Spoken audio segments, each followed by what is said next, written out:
Article 1 to 4 जो कि lesson 1 में आते हैं, हम ऑलरेडी डिस्कस कर चुके हैं। इस वीडियो में अनुच्छेद 5 से लेके 11 तक डिस्कस करेंगे। अनुच्छेद यानी कि आर्टिकल 5 to 11 जो कि भाग 2 में आएंगे लेसन 2 में। तो आर्टिकल 5 to 11 डिस्कस करने से पहले एक बार क्विक मैं आपको बता देती हूँ कि आर्टिकल 1 to 4 में क्या था।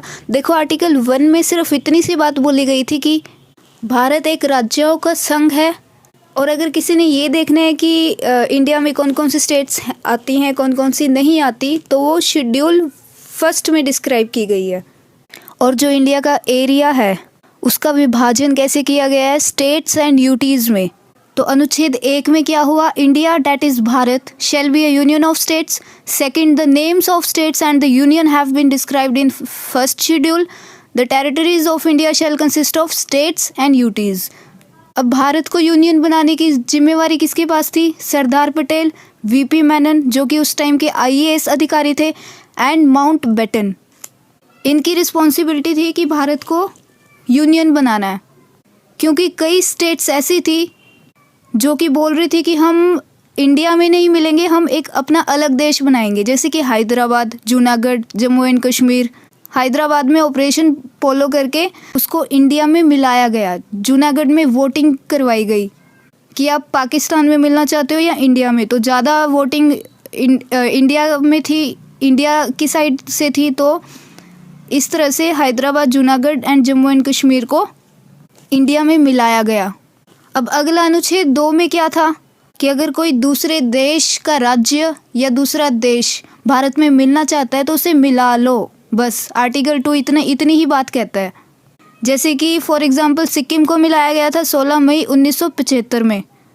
नेक्स्ट था हमारे पास आर्टिकल 3, जिसमें कि ये बोला गया था कि जो इंडिया के अंदर स्टेट्स हैं उसमें पार्लियामेंट चेंजेस कर सकता है, उसमें ऑल्ट्रेशन कर सकता है बिना स्टेट गवर्नमेंट की परमिशन के। It empowered the parliament to make law relating to the formation of new states and alteration of existing states। और लास्ट मैंने आपको क्या एक्सप्लेन किया था, आर्टिकल 4, जिसमें कि सिर्फ इतनी सी बात बोली गई है कि जब भी पार्लियामेंट आर्टिकल 2 और आर्टिकल 3 में काम करेगा तो प्रेसिडेंट की परमिशन की ज़रूरत नहीं है। और आर्टिकल 4 ये बात भी बोलता है कि आर्टिकल 2 और आर्टिकल 3 में जब पार्लियामेंट काम करेगा, यानी कि आर्टिकल 2 जिसमें कि ये है कि दूसरा देश का अगर कोई राज्य या दूसरा देश भारत में मिलना चाहता है तो उसे मिला लो, तो वहाँ आर्टिकल 1 में जो कि ये बोला गया है कि किसी ने ये देखना है कि इंडिया में कौन कौन सी स्टेट्स आती हैं और कौन कौन नहीं आती, तो शेड्यूल 1 में जाओ। तो वहाँ शेड्यूल 1 में जाके भी तो चेंजेस करने पड़ेंगे, क्योंकि अगर कोई बाहर किसी देश का राज्य या कोई देश इंडिया में मिलेगा तो वहाँ शेड्यूल 1 में भी तो चेंज करना पड़ेगा। तो आर्टिकल 4 यही बात बोलता है।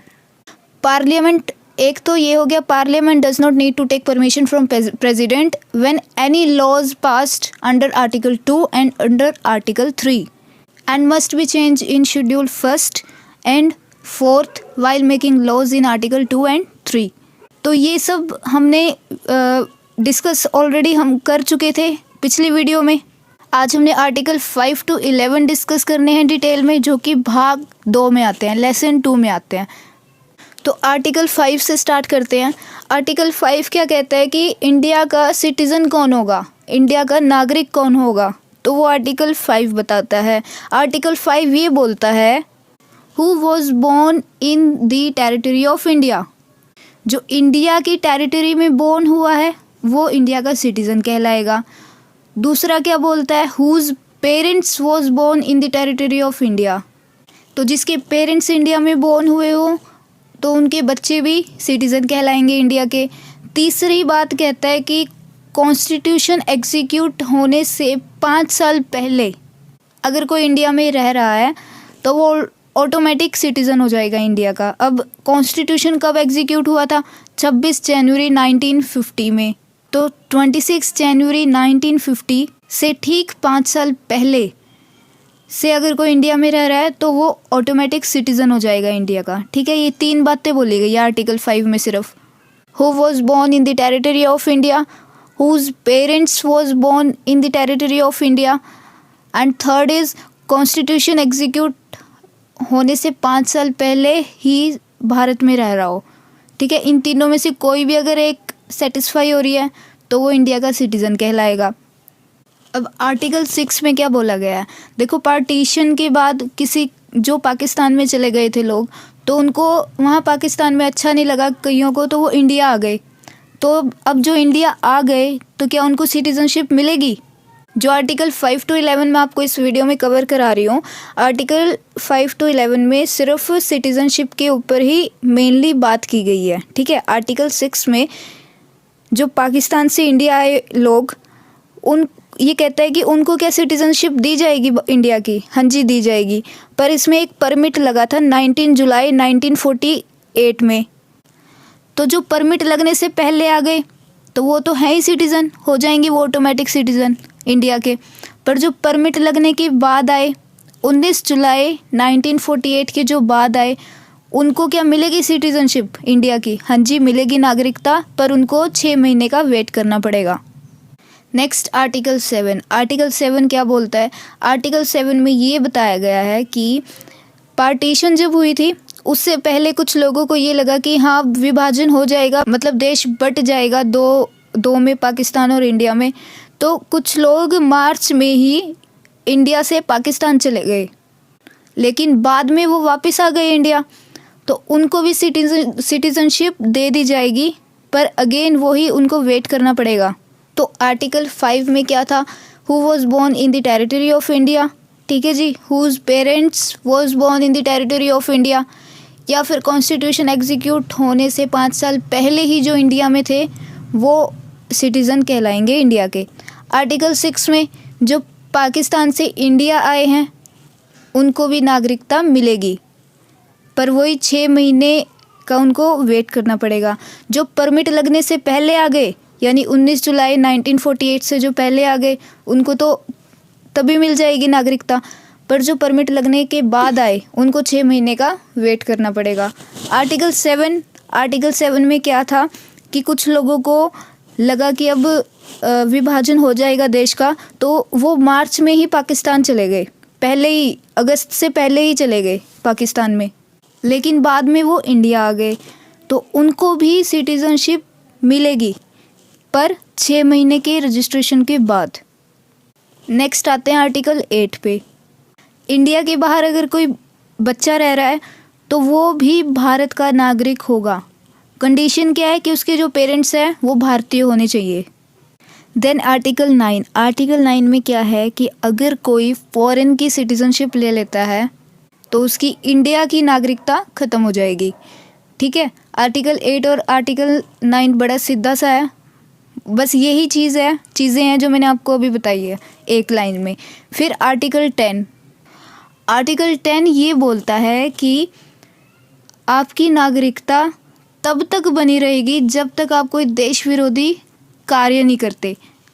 अब जैसे कि फॉर एग्जांपल भारत पाकिस्तान का मैच हो रहा है इंडिया में और बाय लक पाकिस्तान जीत जाता है और आप नारे लगा रहे हो पाकिस्तान जिंदाबाद, तो आपकी सिटीज़नशिप ख़त्म कर दी जाएगी। सिटीज़नशिप ख़त्म हुई ना, उसके बाद ना आप वोट डाल सकते हो, आपसे वोटिंग राइट्स छिन जाएंगे, और ना किसी आप बड़ी पोस्ट के फॉर्म भर सकते हो, जैसे कि IAS, IPS, UPSC के फॉर्म मतलब बड़ी पोस्ट पे नहीं आपको नौकरी दी जाएगी। तो आर्टिकल 10 सिर्फ इतनी सी बात कहता है कि जब तक आप कोई देश विरोधी काम नहीं करते तब तक आपकी नागरिकता बनी रहेगी।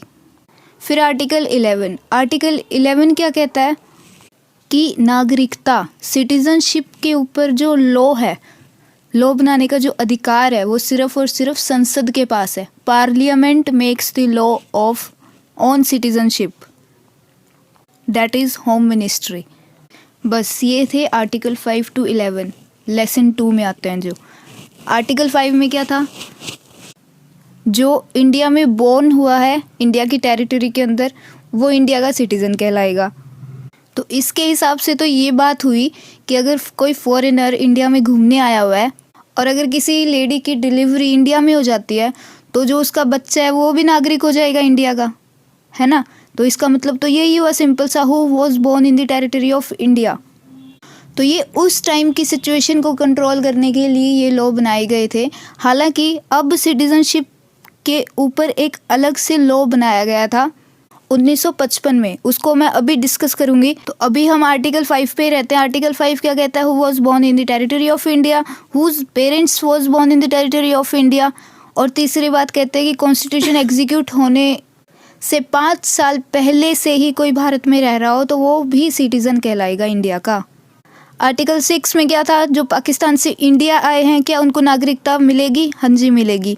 जो परमिट लगने से पहले आ गए वो तो हो ही जाएंगे इंडिया के नागरिक। जो परमिट लगने के बाद आए हैं उनको वेट करना पड़ेगा 6 महीने का। परमिट कब लगा था? 19 जुलाई 1948 को।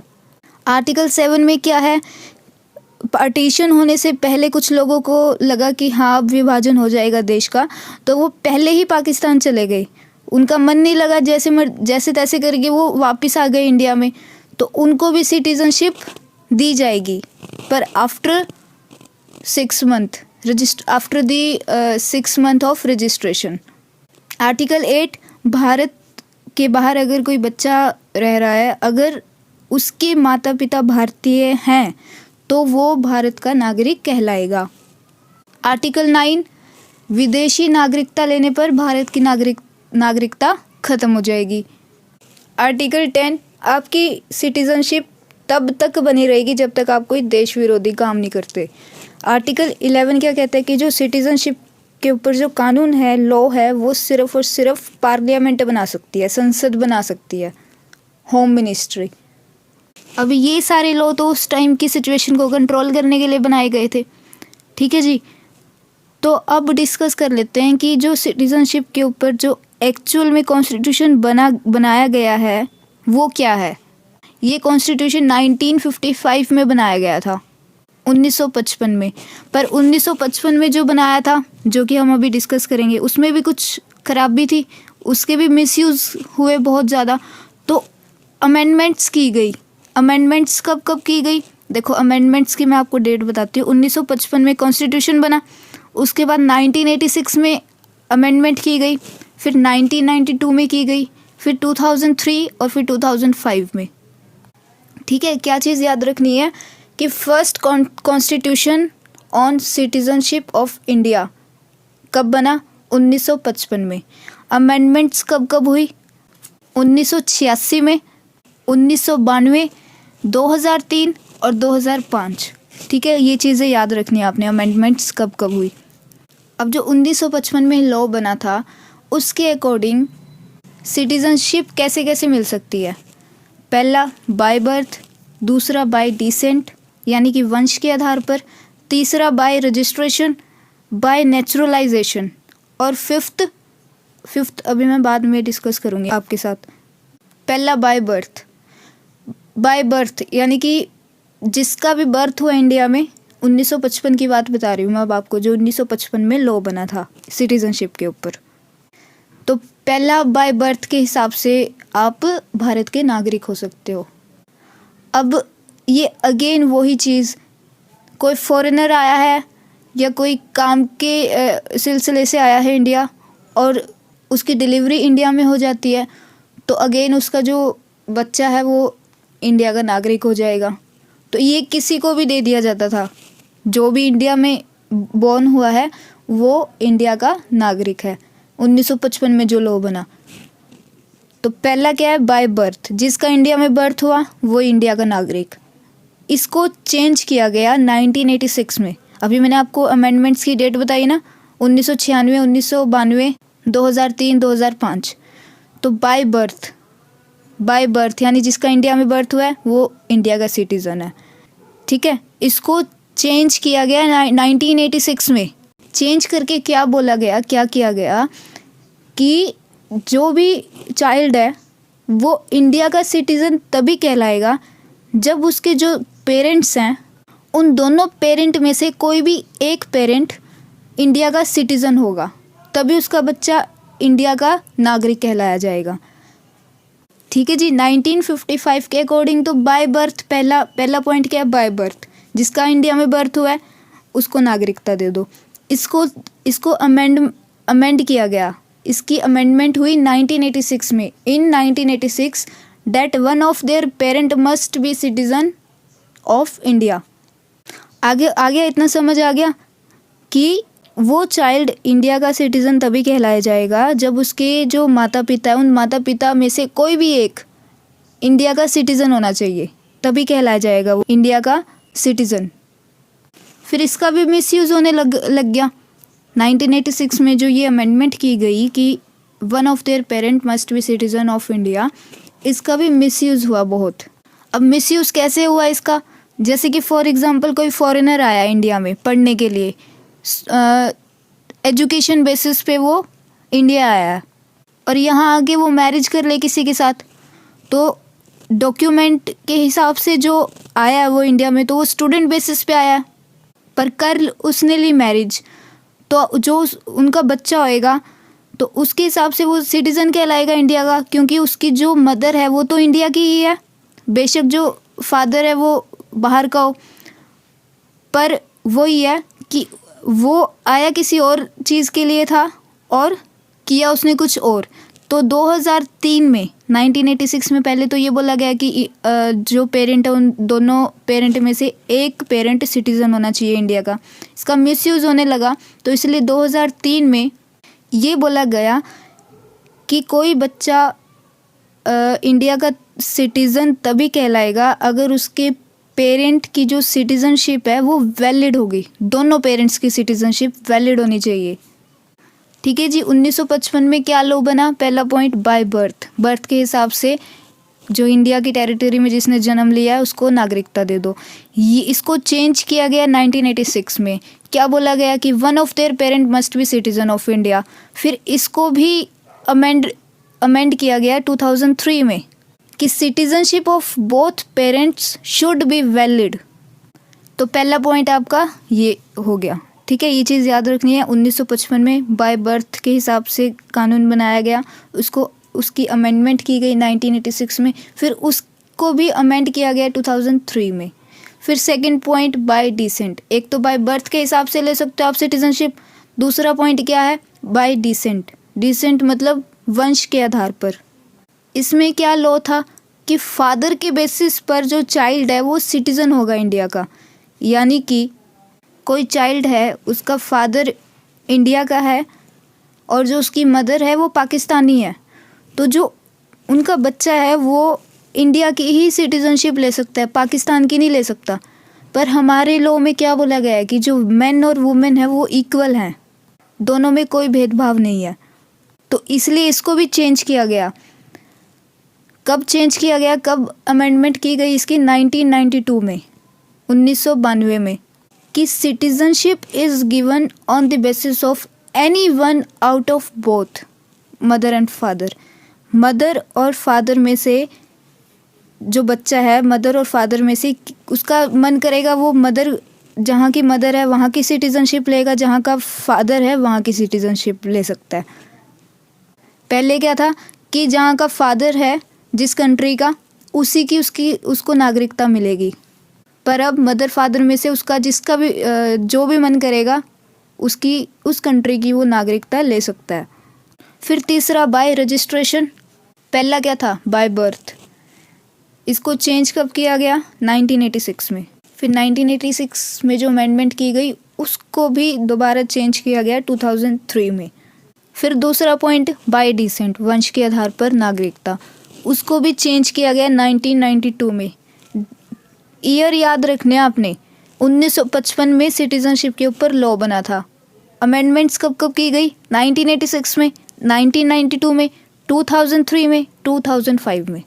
ठीक है जी। बाय डिसेंट, वंश के आधार पर ये लॉ बनाया गया, इसको भी अमेंड किया गया 1992 में कि जो बच्चा है वो माता पिता में से किसी की भी नागरिकता ले सकता है जो उसका मन करेगा। तीसरा, बाय रजिस्ट्रेशन। बाय रजिस्ट्रेशन में क्या कंडीशन रखी गई कि foreigners are eligible for citizenship of India after staying 7 years. कि अगर कोई फॉरेनर इंडिया का नागरिक बनना चाहता है तो उसको 7 साल भारत में रहना पड़ेगा, उसका स्टे होना चाहिए 7 साल का। तीसरा पॉइंट हो गया बाय रजिस्ट्रेशन। अब चौथा, बाय नेचुरलाइजेशन। अब बाय नेचुरलाइजेशन भी आप इंडिया के सिटीज़न बन सकते हो, इसको हिंदी में बोलते हैं देसीकरण। अब इसमें क्या है कि नेचुरलाइजेशन में क्या है कि आपका कला या विज्ञान, आर्ट और साइंस में योगदान होना चाहिए, आपका 10 इयर्स का स्टे होना चाहिए और आपको 22 भाषाओं में से एक भाषा आनी चाहिए, तो आप इंडिया के नागरिक हो जाओगे। और एक और क्या लॉ बनाया गया 1955 में, देखो 4 हमने डिस्कस कर लिए, by birth, bye decent, bye registration, bye naturalisation. इनकी मैंने आपको अमेंडमेंट्स भी बता दी, क्या क्या कब कब अमेंडमेंट हुई। अब 5वें तरीके से कैसे आप भारत के नागरिक हो सकते हो, जैसे कि मैंने आर्टिकल 2 आपको समझाया था। आर्टिकल 2 में क्या था कि अगर कोई देश या कोई देश का राज्य भारत में मिलना चाहता है तो उसे मिला लो। तो जैसे कि सिक्किम मिला था 16 मई 1975 में, तो वो अलग कंट्री थी, वो इंडिया में मिल गई। तो अब उसके जो सिक्किम में रहने वाले जो लोग हैं वो ऑटोमेटिकली क्या हो गए, भारत के नागरिक हो गए, क्योंकि वो कंट्री मिल गई ना इंडिया में 16 मई 1975 में। तो उनके लोगों को भी तो नागरिकता देनी पड़ेगी भारत की। तो 5वां तरीका ये है, इसको बोलते हैं अर्जित भूमि। ठीक है जी, ये 5 तरीके थे जिससे आप इंडिया की सिटीजनशिप ले सकते हो। पहली बात तो अमेंडमेंट्स कब कब हुई, 1955 में बना था लॉ, अमेंडमेंट हुई 1986 में, 1992 में, 2003 में और 2005 में। बाय बर्थ था पहले, बाय बर्थ में जो भी इंडिया की टेरिटरी में जिसका बर्थ हुआ है उसको वो सिटीज़न हो जाएगा इंडिया का। इसको चेंज किया गया 1986 में, ये बोला गया कि one of their parent must B citizen of India. इसको भी फिर 2003 में अमेंड किया गया, that is citizenship of both parents should be valid. फिर दूसरा बाय डिसेंट, वंश के आधार पे, कि जो जहाँ का फादर है उस कंट्री की सिटीजनशिप ले सकता है बस बच्चा, जहाँ की मदर है उस कंट्री की नहीं ले सकता। इसको भी फिर 1992 में चेंज किया गया। क्या बोला गया, क्योंकि हमारे लॉ में ये बोला हुआ है कि जो मैन है और वुमेन है उसमें कोई डिफरेंस नहीं है, बोथ आर सेम। तो 1992 में क्या बोला गया कि जो चाइल्ड है उसका मन करेगा वो मदर जिस कंट्री की है उसकी सिटीजनशिप लेगा, उसका मन करेगा उसका फादर जिस कंट्री का उसकी सिटीजनशिप ले सकता है वो। तीसरा बाय रजिस्ट्रेशन में अगर कोई फॉरेनर भारत की नागरिकता लेना चाहता है तो उसका जो स्टे है वो 7 इयर्स का होना चाहिए इंडिया में। फिर चौथा बाय नेचुरलाइजेशन, आपका कला या विज्ञान में योगदान होना चाहिए, 10 इयर्स का स्टे होना चाहिए, प्लस इसके साथ 10 इयर्स का स्टे होना चाहिए और आपको 22 भाषाओं में से एक भाषा आपको आनी चाहिए। 5वां अर्जित भूमि। ठीक है जी, कोई देश या कोई देश की कोई स्टेट इंडिया में मिली है तो उसके जो लोग हैं वो ऑटोमेटिक क्या हो जाएंगे, नागरिक हो जाएंगे इंडिया के। तो ये थे आपके आर्टिकल 5 to 11 जो कि भाग 2 में आते हैं, और जो लॉ था कॉन्स्टिट्यूशन था सिटीजनशिप के ऊपर जो 1955 में बना था, और इसकी जो अमेंडमेंट्स की गई 1986, 1992, 2003, 2005।